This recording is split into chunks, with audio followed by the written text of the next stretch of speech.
Little did I know, but I think God was preparing me for what was going to come just a couple of weeks later. Passed over a 4-lane highway, which in eastern Kentucky is extremely rare. So rough, I was afraid it was going to break loose of the mounts. If she was going to die, she was going to get in the back seat and be with her son, Jordan. So slow news night. We made CNN that night. I'm sitting there going, oh my goodness, that's not something my wife needed to hear. Hey guys, what's up? If you're just joining the channel, my name is Josh. We're going to talk to a pilot where he had an engine out. I'll have him introduce himself just here in a minute. But when I first found out about this story, it was actually through a post online, and it was on an Easter Sunday. It went along the lines of, it's that time of year again, Easter Sunday. It's got my attention, so I went and checked it out. But we're going to kind of do a different look on it, see what we can learn from it, and it's going to be awesome. All right, so in today's episode, we have a special guest. His name is Alan. I'll have him introduce himself. So we're going to jump right into it. How long you've been flying? I guess we can kind of start with that. And what do you fly? All right. Well, I'm Alan White. I'm a dentist in Stanton, Virginia, and I've been flying. I'd always grown up loving flying, and always promised myself that when I started making money that I would learn to fly. So I took my first paycheck from my residency in 1987 and went to the airport, signed the check, handed it to the flight instructor, and said, I want this many lessons. And so that's how I got started. And 6 months later, I had my license and been flying ever since. Okay. I've had a Beach Sundowner for 30 years, and that's the plane that we're going to be talking about today. I also have a 46 Taylorcraft. Love flying them both. Yeah, that's awesome. So there are obviously different types of flying, and the sailboat Taylorcraft is similar to the Cub, which was Piper and Taylor. If anyone knows that story, Right. So they're very similar, and that's a different type of flying. And then the Sundowner, obviously, you have some room, you can take some people, and it's great for soft strips and grass fields. I take it in grass fields all over the place. But it's because it's built like a tank. It's not a great short field plane, but it's a great soft field plane. Mm-hmm. Yeah, they're actually a little faster than the J3 too. A little faster wings. So. Not a lot. There was a post that you recently, just this year, you were sharing again. So obviously you've been flying, because I think this happened about 8 years ago. It's a lot longer than that. It was. Let's see, about 27 years ago. Okay. Well, like I said, I'm going to learn some stuff here as well, and I'm looking forward to it. So maybe the video was made 8 years after, potentially, or I can't remember. Yeah, the video is probably 8 years old. Correct. Yeah. Okay. All right. So you were on a trip. You went down to Sun and Fun, and I guess I'll let you kind of take it from there. You went down to Sun and Fun. How long were you there, and what did you do there while you were there? Yeah, I'd gone down to Sun and Fun, and while I was there, I decided to take a class from Rod Makata on emergency landings, and in particular, how to land your airplane on a highway in case of an emergency. And little did I know, but I think God was preparing me for what was going to come just a couple of weeks later.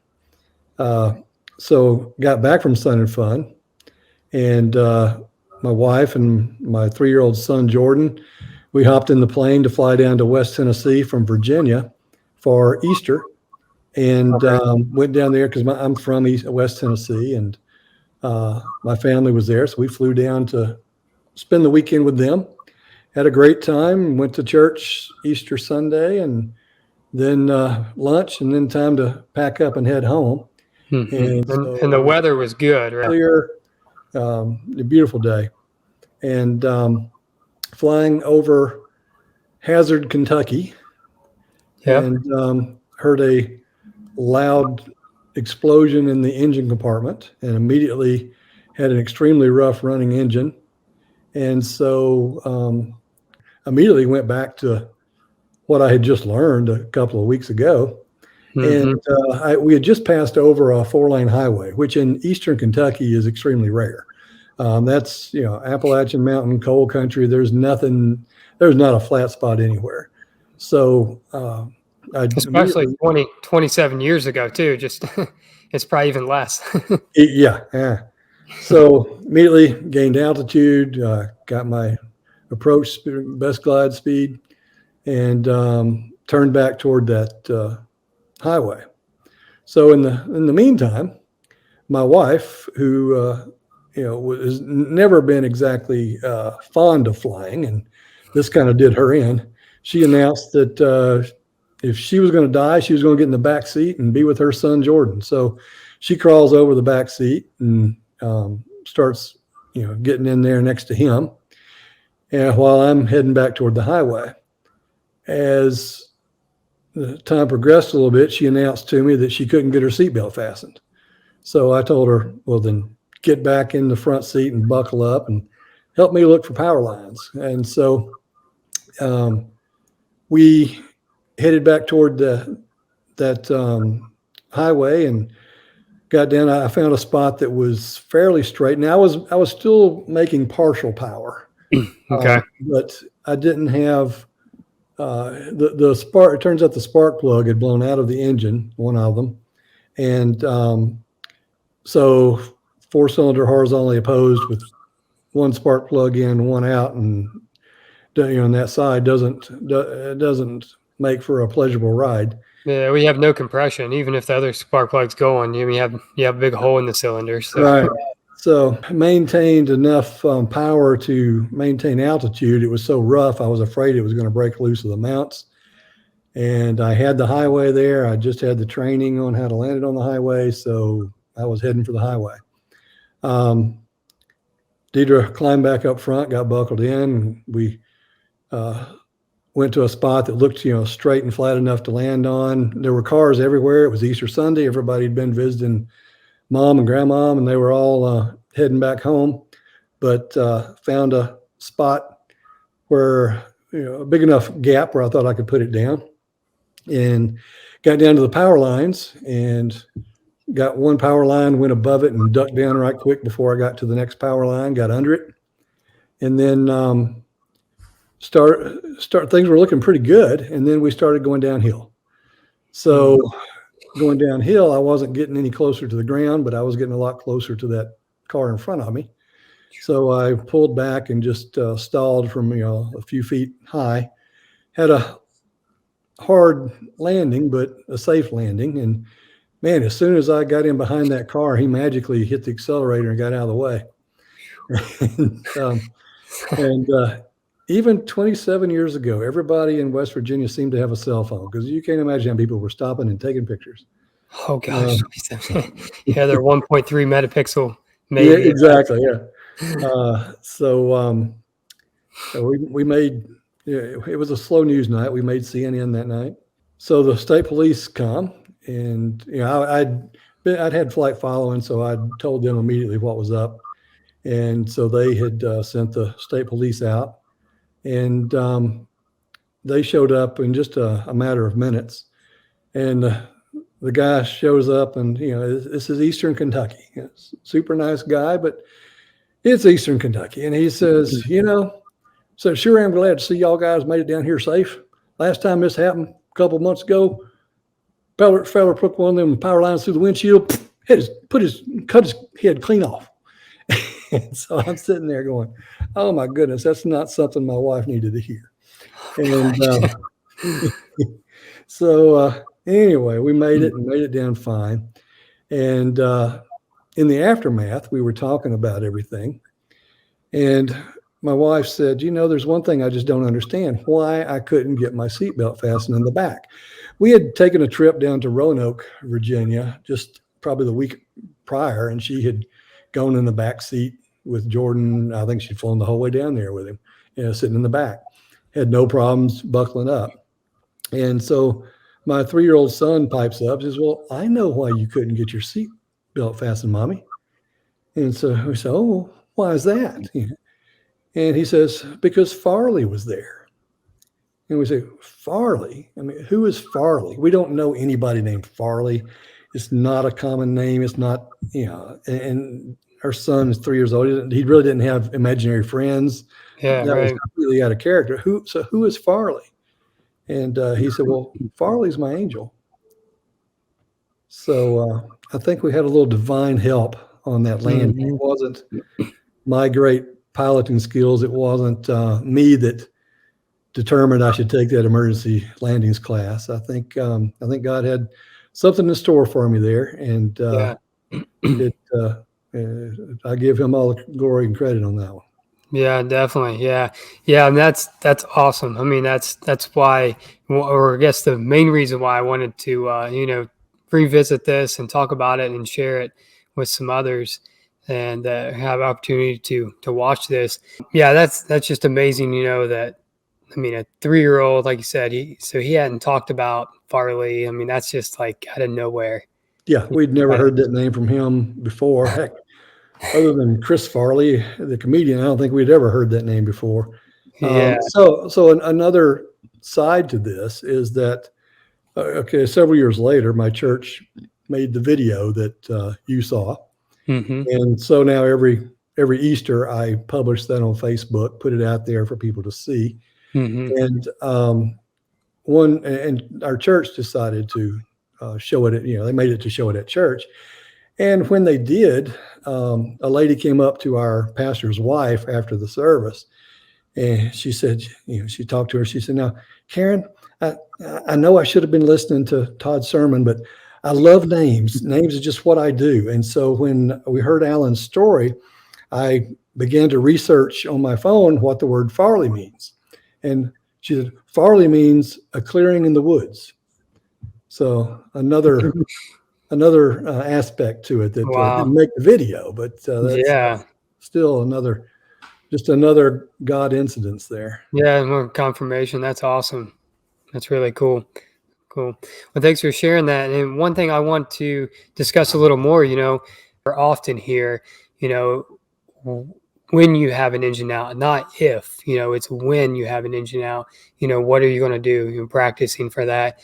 The FAA will come out with a final, investigation, what they found and what was the cause. And then it kind of just stops from there. And that's a big part of why I want to have this discussion. The story is amazing. I think more and more people should hear it. But I want to add to it and kind of see what we can kind of extract a little bit from, why did the spark plug come out? For instance, a lot of accidents will say, well, you dropped the valve, this right here happened, you had a crack here.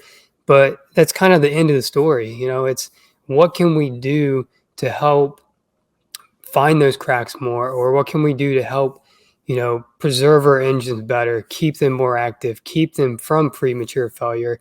What can you, I guess, add to that? Well, there's been a lot of people have chimed in with possibilities, and there's two that tend to recur. One, it was a new purchase for me. I'd had the plane less than 6 months, so I'd never taken it through annual. I had bought it from a friend who had his, whom I trusted completely and still do. And he had had his mechanic to do the pre-purchase inspection for me. And some people think that when they replaced the spark plugs, possibly they didn't replace the copper washer underneath and got it malaligned a little bit. And over time, it worked its way loose. And then eventually there it went. That's one possibility. The other possibility is a little more nefarious. The people at the airport that I left from in Tennessee had been having a drawn out lawsuit against the mechanic that was there on the field. And they had just come down that previous week. The judge had ruled that the mechanic was evicted and had to get out. And so he had cleaned out apparently and gone out. The man leading the charge for the eviction had a lean-to hangar and had moved his plane down to a neighboring community during all of this because he was afraid that the mechanic would sabotage his plane. And unbeknownst to me, they put me in that fellow's spot. And then, this happened. So, some of the people there think that the mechanic came back to get some of his last stuff, saw the plane there, thought it was the other guy's plane. I think he had a Cherokee, which would have been, similar to mine. Mm-hmm. And just went in there and loosened up a spark plug. And so then, a few hours later, it works its way loose, and there it goes. No way of proving it. I have no idea. I've never really pursued that or anything. And who knows if it has any legitimacy or not. But that's the interesting story that I okay. back there. Yeah, well, unfortunately, that has happened. Both of those cases have happened, but it's definitely a possibility, and it seems like it's an unfortunate series of events that could align with something like that. A good reminder as far as pre-purchase inspection. Anything that typically you're doing quick, you just want to get a quick look at things, right? I mean, you're not doing an annual inspections. Most people don't want to pay for an annual inspection when they're just wanting to get basically the quick look, right? So you're kind of in that mode of get through it and get it back together. So I mean, as a mechanic, I personally haven't forgotten anything like that, but I can remember times where you have to walk away from a job and you come back and you have to remember where you're at. You got to take good notes.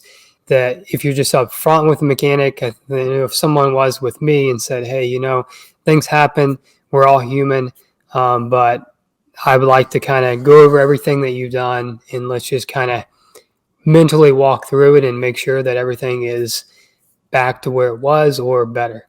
So, I mean, maybe that's a good word for somebody. I don't know, but that's a good takeaway, I think, on the other side of the coin, if it wasn't this other unfortunate event. Right. And I've had like a truck in for work, and they got in the middle of rotating the tires and got called away and came back and didn't tighten all the bolts or the nuts on one of the tires, and about a half mile down the road it came off. So I mean, stuff like that does happen. And it's unfortunately the pilot is completely out of his control on something like that. Yeah. I think one other thing to add to that, for the pilot side, if it isn't just the pre-purchase inspection or I guess any maintenance that is done, I think it's a good idea for the more the pilot knows the plane, the better. I mean, it's just better. So anytime, I mean, if you can't do an owner assisted or if you can just drop in and ask questions during the process, learn about the plane, that way you're more apt to see something that is off and you can ask about it or just clearly get it addressed. I mean, what it is, the more familiar you are, you're going to know if something's off or not. It's good information. And I really appreciate your time, Alan. Yeah, I hope others can learn from this video and be inspired and really just kind of make them think twice about really life in general and just flying and, where they're at with everything. So I really appreciate your time. And if anyone wants to see this video, I will definitely put it in the description. I'll put it in the comments. You can find it easier if that's easier. And definitely check it out. And you can check out your channel. And what's the name of your channel? You can kind of... Well, YouTube, I have the Big Orange Bird. Yep. And then I'm also the originator of funforpilots.com, where we have all sorts of places that you can fly into all through the continental U.S., whether it be airports with restaurants, motels, ski resorts, anything like that. So it's within a half a mile of your tie down spot. So you're not at the mercy of a rental car or courtesy car or anything like that. Plus, we have thousands of grass strips listed that you can fly into, and also airplane camping strips that will allow you to airplane camp. So there's several aspects to the site. It's free, and they just love to have you check it out.